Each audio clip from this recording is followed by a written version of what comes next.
प्रसन्नता की बात है कि न्याय धर्म सभा एक न्यायधर्मी राजनीतिक पार्टी के रूप में काम कर रही है, आप सभी जानते हैं।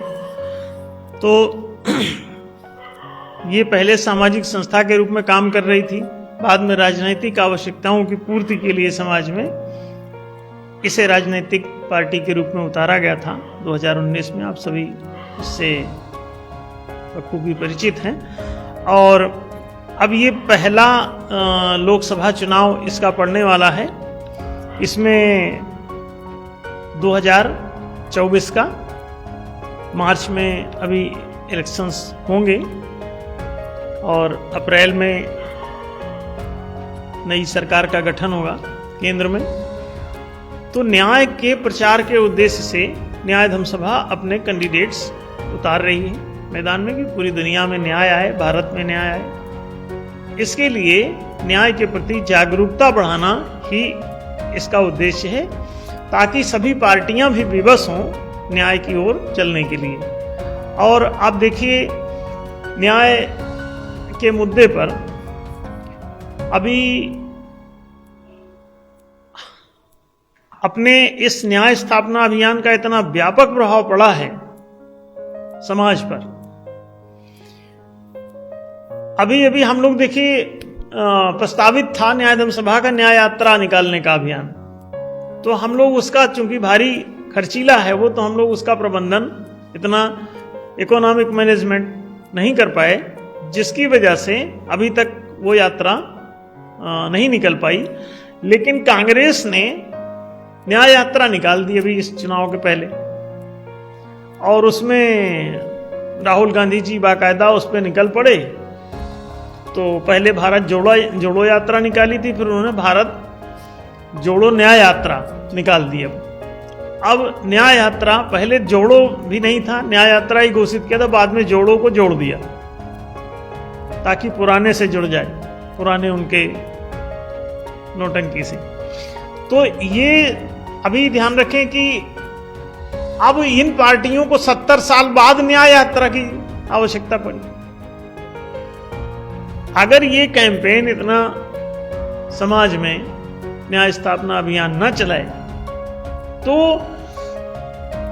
राजनीतिक दलों को भी इस पर ना सोचना सूझेगा, ना इस पे काम करना। तो पूरी दुनिया में न्याय को स्थापित करने के लिए न्याय धर्म सभा एक बड़ी महत्वपूर्ण भूमिका निभा रही है। उसी सिलसिले में चुनाव में उतरकर न्याय का प्रचार करना, चुनाव प्रचार में न्याय का ही मुद्दा है आपका, तो न्याय का ही प्रचार करेंगे आप।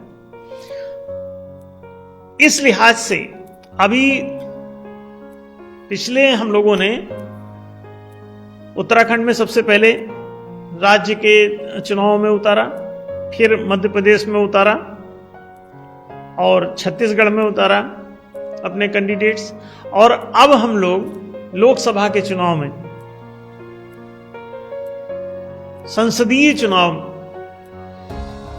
में सहभागिता हेतु अपना कैंडिडेचर खड़ा कर रहे हैं। और कुछ कैंडिडेट्स जो इसके लिए अब तक हमारे पास लिस्ट आई है, उनके नाम हम घोषित कर रहे हैं।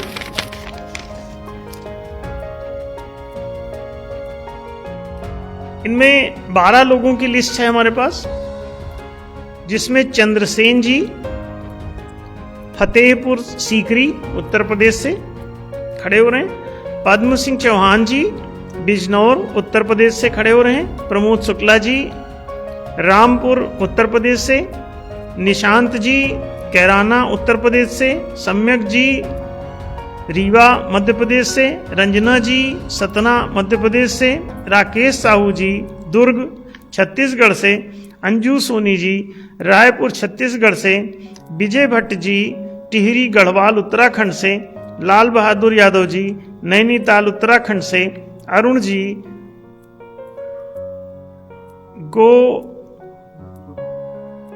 गोइड़ा झारखंड से। और जितेंद्र जी नगीना उत्तर प्रदेश से। अभी तक ये हमारे पास लिस्ट आई है, और आगे जिन लोगों के नाम फाइनल होंगे उनकी लिस्ट अगले कार्यक्रम में घोषित होगी। तो फिलहाल ये 12 नाम